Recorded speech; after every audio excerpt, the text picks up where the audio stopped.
क्या आपने कभी सोचा है कि अगर आपकी चलती फिरती जिंदगी अचानक एक ऐसी मौत के कुओं में बदल जाए जहां दुश्मन कोई इंसान नहीं बल्कि खुद खौफनाक हवा बन जाए।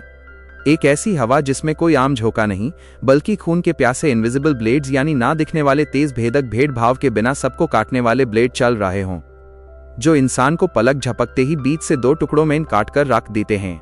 आज की ये कहानी आपके होश उड़ा देगी, इसलिए इसका एक एक पाल बहुत ध्यान से सुनना, क्योंकि यहाँ मौत कब किस बहाने आएगी ये कोई नहीं जानता।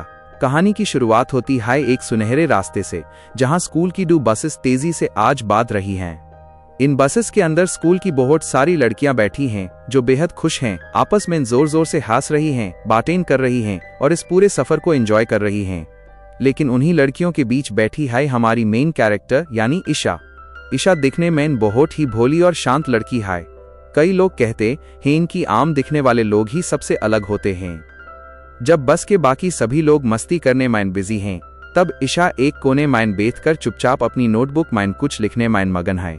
ईशा को इस तरह हर वक्त पढ़ते और लिखते देख उसकी एक दोस्त उसके पास आती है और मजाक करते हुए कहती है, अरे यार, तुम हर वक्त क्या लिखती रहती हो, छोड़ो ये सब और हमारे साथ थोड़ा मजा करो।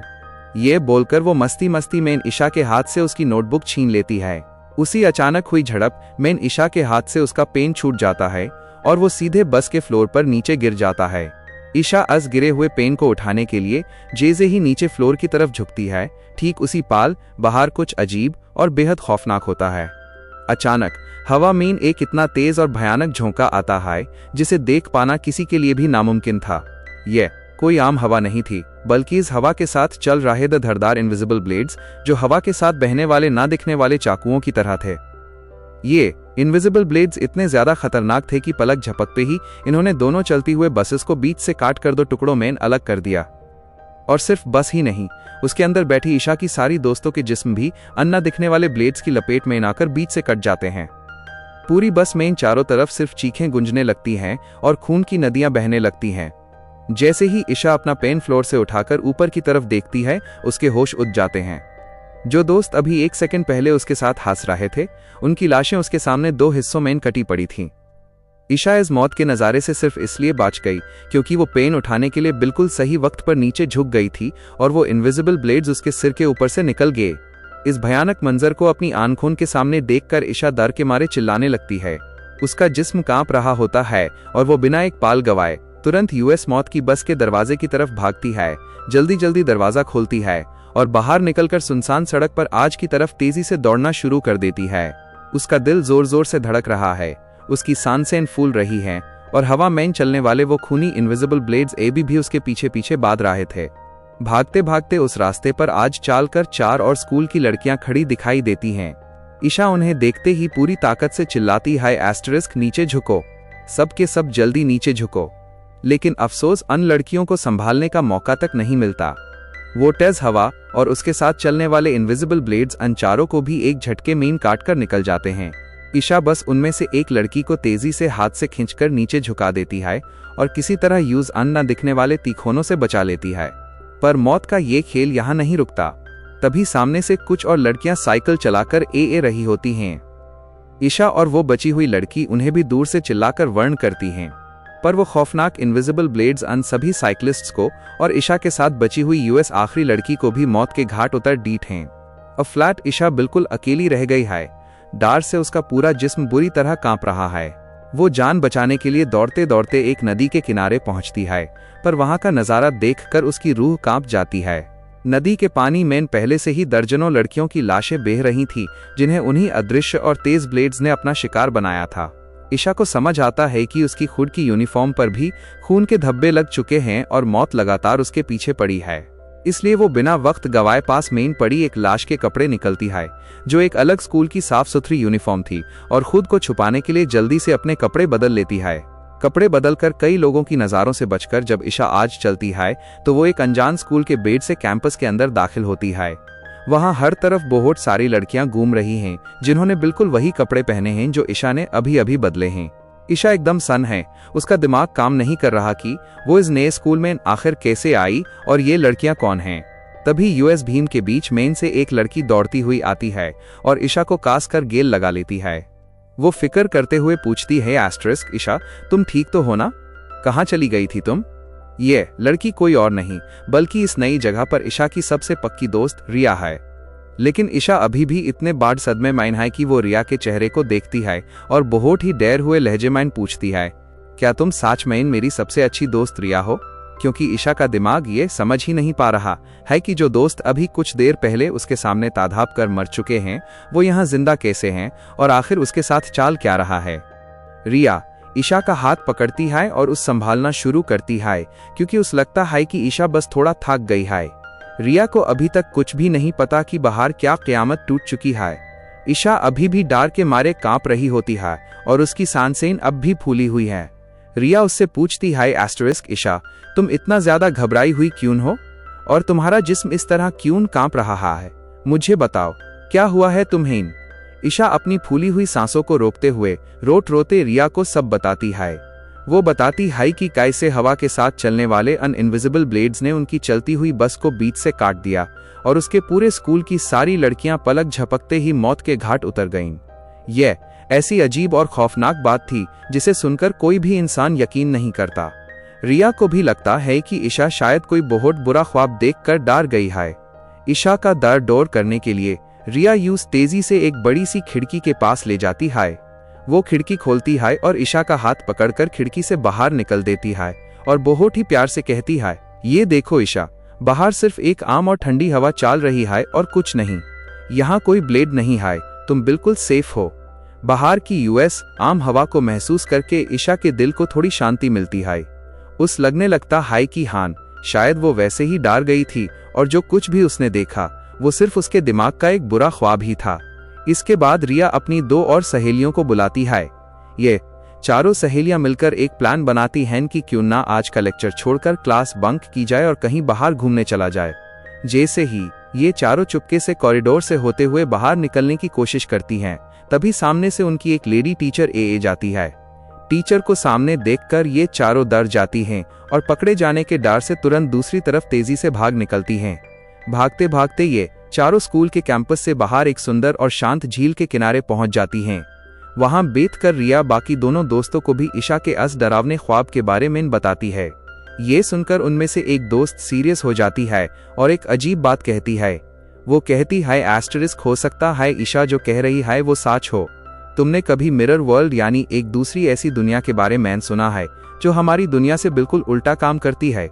ये बोलते हुए वो दोस्त झील के शांत पानी में एक छोटा सा पत्थर फेंकती है और कहती है, देखो, मैंने इस दुनिया में पानी में पत्थर फेंका है, पर हो सकता है कि दूसरी दुनिया में ऐसा बिल्कुल न किया हो। जो वहां होता है वो यहाँ नहीं होता और जो यहाँ होता है वो वहां नहीं हो सकता।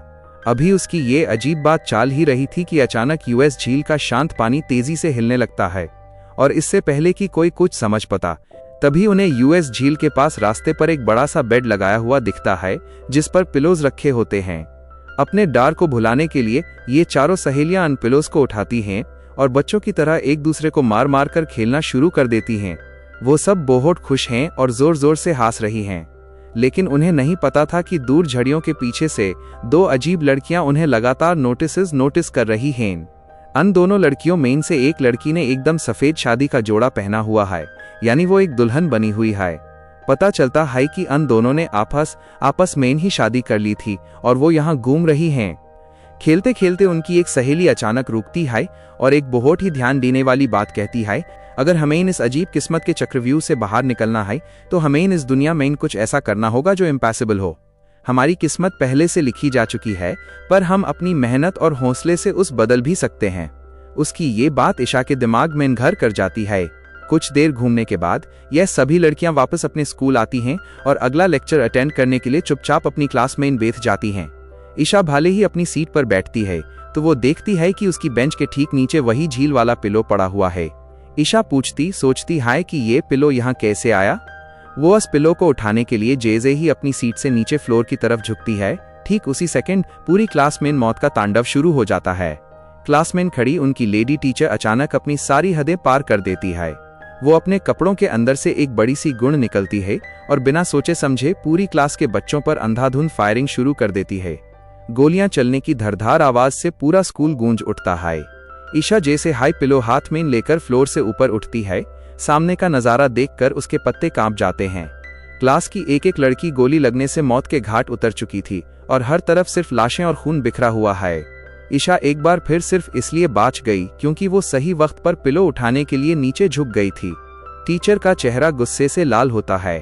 वो गोलियां चलाकर ईशा के ठीक सामने आकर खड़ी हो जाती है और धड़धड़ाती हुई आवाज में कहती है, तुम्हारी हिम्मत कैसे हुई मेरा लेक्चर छोड़कर क्लास बंक करने की? तुम सबका मरना पहले से ही तय है और अब तुम्हारी बारी है। टीचर जैसे ही ईशा पर निशाना लगाती है तभी दरवाजे से दो और लड़कियां तेजी से अंदर आती हैं और टीचर पर अटैक करके ईशा को वहां से बचाकर कॉरिडोर में भाग जाती हैं। लेकिन अभी वो थोड़ा ही आगे बढ़ी थी कि सामने से एक दूसरी लेडी टीचर आती है और अन दोनों मदद करने वाली लड़कियों को भी सामने से गोली मारकर ढर कर देती है।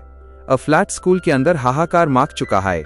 जितनी भी बची कुची लड़कियां हैं वो अपनी जान बचाने के लिए गेट की तरफ तेजी से दौड़ रही हैं, लेकिन उन्हें नहीं पता कि पूरा स्कूल अब उनका दुश्मन बन चुका है।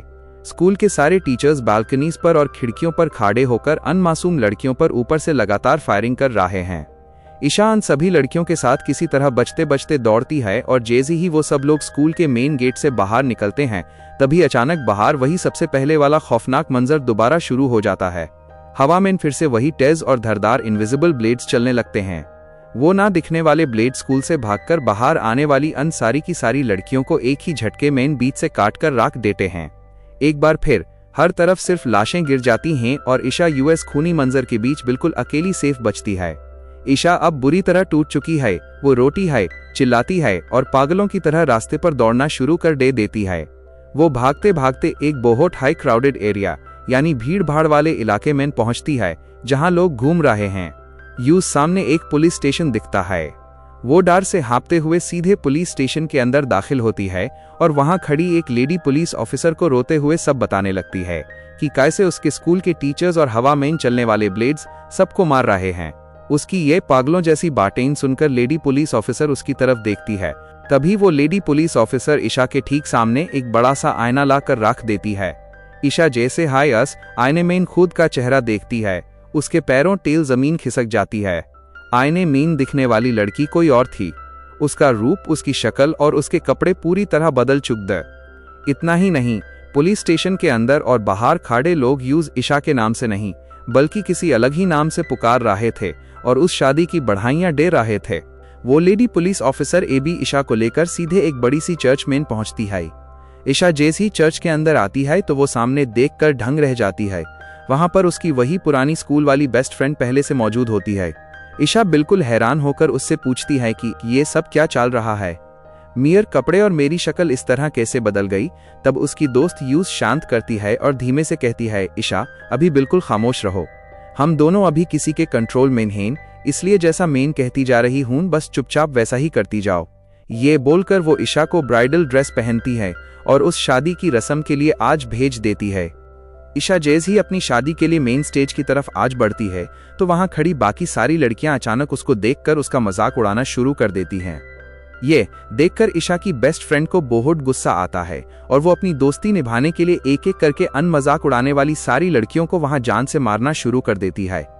उधर ईशा डर के मारे कानपदात कब्रिस्तान स्टेज पर जब दूल्हे ग्रूम के पास पहुंचती है तो वहां दूल्हे की जगह एक बड़ा सा ताबूत कॉफिन रखा होता है।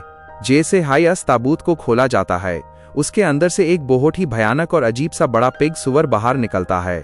उस देखकर ईशा बुरी तरह डर जाती है। अपनी जान बचाने के लिए ईशा वहां पड़ी एक टूटी हुई कांच की बोतल उठाती है और यूएस भयानक पिग पर अटैक कर देती है। इस हमले के बाद ईशा और उसकी बेस्ट फ्रेंड दोनों जान बचाकर तेजी से चर्च से बाहर की तरफ भाग निकलती हैं। चर्च के मेन गेट पर भी दो अजीब औरतें उन्हें रोकने की कोशिश करती हैं, पर ईशा की दोस्त उन्हें भी ढर कर देती हैं और वो दोनों वहां से निकल जाती हैं। भागते भागते ईशा अचानक अपनी दोस्त से अलग होकर दूसरी तरफ निकल जाती है क्योंकि उस लग रहा था कि उसकी जिंदगी में अब कुछ ज्यादा ही गलत हो रहा है। वो रास्ते पर दौड़ते हुए जब एक दूसरे बेड से आईने मिरर के सामने रुकती है और अपना चेहरा देखती है तो उसके होश उड़ जाते हैं। उसका रूप एक बार फिर से पूरी तरह बदल चुका था। फ्लैट वो कोई दुल्हन नहीं बल्कि एक स्पोर्ट्स रनिंग ड्रेस पहने हुए थी। वो अचानक एक ऐसी जगह पर खड़ी थी जहां लड़कियों की एक रेसिंग चैंपियनशिप चल रही थी। वहां कुछ लड़कियां ईशा के पास आती हैं और कहती हैं, तुम तो हमारी सबसे बेस्ट रेसर हो, यहाँ चुपचाप खड़ी क्यों हो, चलो तेजी से भागना शुरू करो। ईशा जैसी दौड़ना शुरू करती है, उस अपने जिस्म में एक अलग ही लेवल की एनर्जी और ताकत महसूस होती है। वो रेस जीतने के लिए पूरी जान लगाकर भागने लगती है, लेकिन भागते भागते रास्ते में उस अचानक अपनी अन सारी दोस्तों की लाशें और रूह दिखने लगती, जो स्कूल में और बस में मारी गई थी। तभी वहां उसकी बेस्ट फ्रेंड भी भागते हुए उसके पास पहुंचती है। वो दोनों देखती हैं कि वही चर्च वाला भयानक पिग और वो अजीब औरतें उनका पीछा करते हुए उन्हीं की तरफ तेजी से भाग रहे हैं। भागते समय रास्ते में खड़ी कुछ लड़कियां ईशा से चिल्लाकर कहती हैं, ईशा, अगर जान बचानी है तो इस दुनिया से बाहर निकल जाओ। ईशा उनकी बात सुनकर और तेजी से दौड़ती है और भागते भागते अचानक एक बहुत ही सुनसान और अंधेरी खौफनाक जगह पर पहुंच जाती है। वहां पहले से स्कूल यूनिफॉर्म पहने कुछ लड़कियां खड़ी होती हैं, जो ईशा से कहती हैं कि हम सब पहले ही मर चुकी हैं और अब हम तुम्हारी भी जान मेन से मार देंगी। लेकिन ठीक उसी वक्त ईशा की बेस्ट फ्रेंड वहां एंट्री मारती है और अन दुश्मन लड़कियों पर अटैक करके ईशा को वहां से बचाकर भगा ले जाती है। भागते भागते वो दोस्त ईशा से कहती है, ईशा, अपना असली रूप वापस पहनने के लिए अपना नाम जोर जोर से पुकारो। ईशा पागलों की तरह जोर जोर से अपना असली नाम चिल्लाने लगती है और देखते ही देखते वो अपने पहले वाले असली स्कूल यूनिफॉर्म वाले रूप में वापस ए जाती है। और फ्लैट उसकी बेस्ट फ्रेंड अपना हाथ ईशा की तरफ बढ़ती है और कहती है, ईशा, मेरे इस हाथ के अंदर जो ये अजीब सी इलेक्ट्रॉनिक वायर लगी हुई है, इसे पकड़कर जोर से बाहर खींच दो ताकि मैं भी इस झूठी दुनिया से आजाद होकर बाहर जा सकूं। ईशा पहले तो बहुत डर जाती है, क्योंकि उस लगता है कि अगर उसने वायर खींची तो शायद उसकी बेस्ट फ्रेंड की जान चली जाएगी। वो अपनी दोस्त से बहुत प्यार करती थी, इसलिए वो ऐसा नहीं करना चाहती थी। पर जब उसकी दोस्त उस बार बार फोर्स करती है तो ईशा रोते हुए उस वायर को पकड़कर जोर से खींच देती है। वायर खींचते है एक बहुत बड़ा झटका लगता है और उसकी बेस्ट फ्रेंड की बॉडी 2 हिस्सों में कट जाती है। लेकिन ठीक उसी के पीछे ईशा को एक पुराना बड़ा दरवाजा गेट दिखता है। ईशा इस दरवाजे को खोलकर जैसे ही बाहर आती है, वो हैरान हो जाती है, क्योंकि अब वो लड़कियों की नहीं बल्कि लड़कों और मर्दों की एक रियल अलग दुनिया में ए चुकी थी। वहां दीवारों पर बड़े बड़े पोस्टर्स लागे द, जिन पर ईशा की ही फोटो बनी हुई थी और कुछ लड़के अन पोस्टर्स को देख रहे देन द। तभी एक लड़का ईशा के पास आता है और कहती है, तुम इस वक्त फ्यूचर भविष्य में हो। ये अजीब बात सुनते ही शौक के मारे ईशा वहां बेहोश होकर गिर जाती है। जब ईशा को होश आता है तो वो थोड़ा आगे बढ़ती है और देखती है कि सामने एक बहुत ही बूढ़ा आदमी बैठकर कंप्यूटर पर एक वीडियो गेम खेल रहा है। और सबसे हैरान करने वाली बात यह थी कि इस गेम के अंदर जो मेन कैरेक्टर था वो कोई और नहीं बल्कि खुद ईशा थी। वो बूढ़ा आदमी ईशा को देखते ही एक विलन की तरह हंसता है और कहता है, मेन हाई इस पुअर गेम को बनाया है और मेन ही हूं जो तुम सबकी जिंदगी को इस गेम के अंदर कंट्रोल कर रहा हूं। असल में तुम सब तो बहुत सालों पहले ही मर चुकी थी, पर मैं तुम्हारा डीएनए लेकर तुम्हें इस गेम के कैरेक्टर्स के रूप में दोबारा जिंदा किया है। ईशा को अब पूरी सच्चाई समझ में आ जाती है कि अभी तक उसने जो कुछ भी झेला, चाहे वो बस में चलती हवा के ब्लेड्स हॉर्न, क्लासरूम में टीचर की फायरिंग हो या फिर चर्च का वो भयानक पिग, वो सब इस बूढ़े आदमी के बनाए हुए वीडियो गेम के अलग अलग डेंजरस लेवल्स द। तभी वहां एक और आदमी आता है और ईशा को अपने पास बुलाने लगता है और वो बूढ़ा आदमी ईशा से कहता है कि चलो अब इस गेम का सबसे आखिरी लेवल, लास्ट लेवल कंप्लीट करो। ईशा जैसे ही आगे बढ़ती है, उस अचानक झील के किनारे अपनी यूएस सहेली की कही हुई सबसे इंपॉर्टेंट बात याद आती है। अगर इस किस्मत के चक्रव्यूह से बाहर निकलना है तो हमें इस दुनिया में कुछ ऐसा करना होगा जो इसके बनाए हुए सिस्टम के लिए बिल्कुल इम्पॉसिबल हो। ईशा अपना दिमाग लगाती है और बिना एक पाल गवाए तेजी से आगे बढ़कर यूएस सामने वाले आदमी का गला दबा देती है और चिल्लाकर कहती है, बस करो हमारी जिंदगियों के साथ इस तरह खेलना। इसके बाद ईशा बिना रूकस बूढ़े आदमी की छाती वॉकिंग स्टिक को उठाती है और उस पूरी ताकत से अपने ही पेट के अंदर घुसा देती है। बूढ़े आदमी ने सपने में भी नहीं सोचा था कि उसके गेम का कोई कैरेक्टर खुद को इस तरह खत्म करने का फैसला करेगा, क्योंकि यह उसके गेम के रूल्स के बिल्कुल खिलाफ और इम्पॉसिबल था। खुद को खत्म करते हाई ईशा इस गेम के पूरे सिस्टम को क्रैश कर देती है और उसकी किस्मत डेस्टिनी बदल जाती है। वो उस झूठे वीडियो गेम के अंदर तो मर जाती है, पर उसकी रूह और वो खुद अस कंट्रोल करने वाली झूठी दुनिया से हमेशा के लिए आजाद हो जाती है। गेम के क्रैश होते हाई बाकी सारे अलग अलग लेवल्स के कैरेक्टर्स भी एक एक करके खुद को मुक्त कर लेते हैं और इस गेम का हिस्सा नहीं रहते। आखिरी सीन में हम देखते हैं कि ईशा एक बहुत हाई शांत, ठंडी और सफेद बर्फीली जगह पर सुकून से लेती हुई है। फ्लैट वो किसी के कंट्रोल में नहीं थी, बल्कि वो आजाद होकर अपनी असली दुनिया रियल वर्ल्ड में वापस ए चुकी थी। और इसी के साथ ये दिमाग घुमा देने वाली साईफाई और थ्रिलर कहानी यहीं पर खत्म हो जाती है। दोस्तों, अगर इस साईफाई कहानी ने आपके भी दिमाग के पुर्जे हिला दिए हैं तो इस वीडियो को एक लाइक जरूर कर देना। मुझे नीचे कमेंट करके बताओ कि क्या आपने इस ट्विस्ट का अंदाजा पहले ही लगा लिया था। और ऐसी होश उड़ा देने वाले मूवी एक्सप्लेनेशंस के लिए चैनल को अभी सब्सक्राइब करके बेल आइकॉन को ऑल पर सेट करना बिल्कुल मत भूलना। Thanks for watching.